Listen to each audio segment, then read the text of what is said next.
திருவண்ணாமலையில அப்படி என்னதான் நடக்குது? திருவண்ணாமலை என்பது ஒரு ஆன்மீக பூமி. இருந்தாலும் சிவனை தேடுற எல்லாருமே இந்த அம்மா பின்னாடியே போறாங்க. யாருன்னு பாக்குறீங்களா? இப்போ தற்போதைய பயங்கரமா எல்லாராலும் பிரபலமா பேசிட்டு வர நம்ம தொப்பி அம்மா. அவங்க பின்னாடி ஏன் எல்லாருமே போறாங்க? அவங்க உண்மையாலே சித்தரா? ஏன் அவங்க சாப்பிட்டு வச்சதை எல்லாமே கீழே எடுத்து சாப்பிடுறாங்க? அவங்க எச்சில் பட்ட டீயெல்லாம் எடுத்து குடிக்கிறாங்க, அதை தீர்த்தமா உபயோகப்படுத்துறாங்க. இவங்க யாரு, எங்க பிறந்தாங்க, எப்படி இப்படி ஆனாங்க அப்படின்றது எல்லாத்தையும் இந்த வீடியோக்குள்ள முழுக்க பார்க்க போறோம்.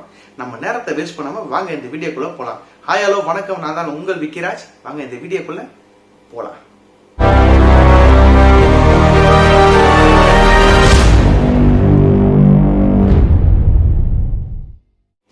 திருவண்ணாமலையில பிரபலமா பேசிட்டு வர இந்த பெண் சித்தர், சாரிங்க, இந்த பெண் தொப்பி அம்மாள் என்றவங்களுடைய இயற்பெயர் என்னன்னு பாத்தீங்கன்னா நம்ம பழனி அம்மாள்.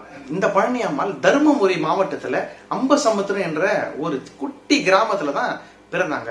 இவங்களுடைய அம்மா பேர் என்னன்னு பாத்தீங்கன்னா சின்ன அம்மாள்.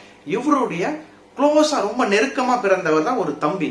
இந்த தம்பி இவங்க அம்மா இவங்க 3 பேரும் பெங்களூர்ல போய் அடைக்கலம் புகுந்தாங்க. அப்பதான் அவங்க தம்பிக்கு ஒரு டிரைவர் வேலை ஒண்ணு கிடைச்சதா சொல்றாங்க. இந்த டிரைவர் வேலையில அவங்க தம்பிக்கு திடீர்னு ஒரு விபத்து ஏற்பட்டதாகவும் சொல்றாங்க. அந்த விபத்தை தாங்க முடியாத தொப்பி அம்மாள் தான் அதிர்ச்சியை கேட்டு இவங்க பெங்களூருக்கு திரும்பி போயிருக்காங்க. அதுக்கு முன்னாடி ஒரு பிளாஷ்பேக் என்னன்னு பாத்தீங்கன்னா, தொப்பி அம்மாளுக்கு கணவர் ஒருத்தர் இருக்காரு. அந்த கணவரும் இவங்க 2 பேருக்கு கல்யாணம் ஆகி ஒரு குழந்தை ஒண்ணு பிறந்திருக்கு. அந்த குழந்தை பிறந்த பிறகு அந்த கணவர் விட்டு போயிருக்காரு. பிறந்த பிறகு இல்லைங்க, வயிற்றுல இருக்கும் பொழுது அவங்க கணவரை விட்டு போயிருக்காரு. இந்த ஒரு மைண்டும் அவங்க சின்ன வயசுல ரொம்ப ஷாக் ஆகி திடீர்னு கூட இருந்த தம்பியும் அந்த மாதிரி விபத்துல இறந்து போயிட்டாரு என்றதை கேட்டு அவங்க ரொம்ப ஒரு மாதிரியா ஆயிட்டு இருக்காங்க. உடனே பெங்களூர்ல இருந்து திருவண்ணாமலைக்கு அவங்க தஞ்சம் புகுந்திருக்காங்க. உள்ளார வந்த பிறகுதாங்க தெரியுது, ஆனா உண்மையிலே திருவண்ணாமலையில ஏன் பக்தர்கள் இந்த மாதிரி கூடி அவங்க பின்னாடி போறாங்கன்னு பாத்தீங்கன்னா, திருவண்ணாமலையில மொத்தம் 18 லிங்கம் இருக்கு அந்த மலை மேல. அது கிரிவலம்னு சொல்றாங்க. அந்த கிரிவலத்தை ஒரு முறை சுத்தி வந்தாலே அது 14 கிலோமீட்டர்னு சொல்றாங்க. ஆனா இவங்க 2 முறை ஒரு நாளைக்கு சுத்தி வரதா சொல்றாங்க. இது நார்மல் மனுஷனாக இயலாத காரியம். அதுவும் இல்லாம இவங்க பின்னாடி போனா உண்மையாலே எங்களுக்கு பயங்கர ஆசீர்வாதமா இருக்கு. அந்த நாள் மைண்ட் ரிலாக்ஸா இருக்கு. இவங்க உண்மையாலே பெண் சித்தர்ன்றாங்க மாதிரி மக்கள் பரவலா பயங்கரமா பேசிட்டு வராங்க. அதுல ஒரு கூட்டம் என்ன பண்றாங்கன்னா, இவங்க உண்மையாலே பெண் சித்தர் தான், ஏன்னா இவங்க ஆசி கொடுக்குறாங்க. ஏன்னா இவங்க பின்னாடி போனா எனக்கு நிறைய கடன் பிரச்சனை, நிறைய மனசுல இருக்கிற பாரம் எல்லாம் குணமாயிடுது அப்படின்ற மாதிரி சில கூட்டம் பேசுறாங்க. இவங்க வீதியில போனாங்கன்னா திடீர்னு உணவு கேட்க போறாங்கன்னா யாராவது உணவு கொடுக்குறாங்க. அந்த உணவு இவங்க சாப்பிடுறாங்க. ஆனா முழுசா சாப்பிடாம அது வெளியில ஃபுல்லா கொட்டிடுது. அந்த ஷர்ட்டை பாக்குறீங்களா, ஷர்ட் ஃபுல்லா அழுக்காயி ரொம்ப அலகுலமாவே இருக்கு. அந்த ஷர்ட் அழுக்கானதும் இல்லாம அந்த டீ குடிக்கிறாங்க, டீ கொஞ்சம் குடிக்கிறாங்க, கீழே போட்டுறாங்க. கீழே போட்ட பிறகு அது பின்னாடி வராங்க. பாத்தீங்கன்னா இங்க தமிழர்கள் மட்டும் இதை பண்ணலங்க. பின்னாடி வர அந்த ஃபாரினர்லாம் இருக்காங்கல்ல, அவங்களாம் ஓடி அந்த டீயை எடுத்து அவங்க எல்லாருக்கும் அந்த தீர்த்தமா கொடுக்குறாங்க. இதை பார்த்து எல்லாருக்கும் ரொம்ப அதிர்ச்சியாவும் ஆகுது. சில பேர் உண்மையாலே இவங்க பெண் சித்தர் தான் அப்படின்ற மாதிரி சொல்றாங்க. ஆனா இவங்க யாருக்கிட்டையும் உண்மையா சொல்ல போனா யாருக்கிட்டையும் அவங்க காசு வாங்கல.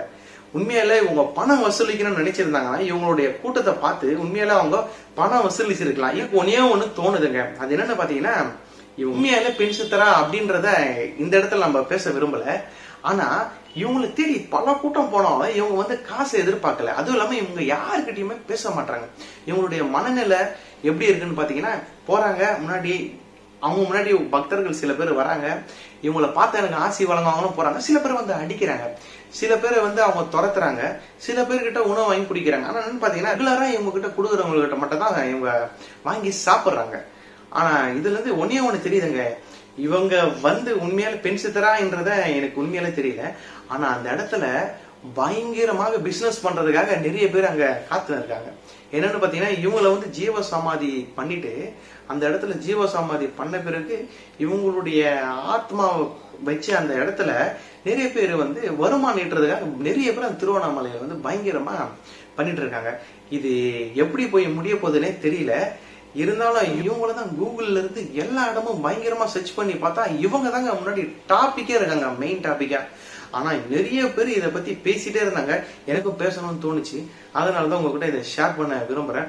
உண்மையில மலையில இருக்கிறவங்க நீங்களே சொல்லுங்க, உண்மையில அவங்க பெண் சித்தர் தானா இல்ல இவங்கள வச்சு இவங்க நிறைய பேர் வந்து பிசினஸ் பண்ண விரும்புறாங்களா, உண்மையிலேயே அவங்க கிட்ட போனா ஆசீர்வாதம் கிடைக்குதா, மன நிம்மதி கிடைக்குதா, உண்மையால அவங்க பெண் சித்தர் நீங்க எல்லாரும் நினைக்கிறீங்களா அப்படின்றத கண்டிப்பா இந்த கமெண்ட் பாக்ஸ்ல கமெண்ட் பண்ணுங்க. திருவண்ணாமலையில இருந்து யாராவது பார்த்துட்டு இருந்தீங்கன்னா உண்மையாலே அவங்க பெண் சித்தர் தானா, சித்தர் மாதிரி நிறைய பேர் வந்து அவங்கள மாத்திருக்காங்களா, இல்ல அவங்களுடைய மனநிலை பாதிக்கப்பட்டவங்களா அப்படின்றத இந்த வீடியோல பாக்குறவங்க சொல்லுங்க. கண்டிப்பா எல்லாருக்கும் இந்த வீடியோ பிடிச்சிருக்கும்னு நான் நம்புறேன். இன்னொரு வீடியோக்காக நம்ம சேனலை மறக்காம முதல்ல பாக்குறவங்க எதாவது சப்ஸ்கிரைப் பண்ணிட்டு கீழே பெல் பட்டன்ல அழுத்திக்கிங்க. மேலும் நெக்ஸ்ட் வீடியோல உங்களை வந்து நான் சந்திக்கிறேன். உங்களுக்கு ஏதாவது யாரை பத்தி நான் தெரிஞ்சுக்கணும்னு ஆசையா இருந்ததுன்னா கண்டிப்பா கமெண்ட் பாக்ஸ்ல கமெண்ட் பண்ணுங்க. நான் ப்ரிப்பேர் பண்ணி உங்களுக்காக அப்லோட் பண்ண காத்துட்டு இருக்கேன். தேங்க்யூ, பாய்.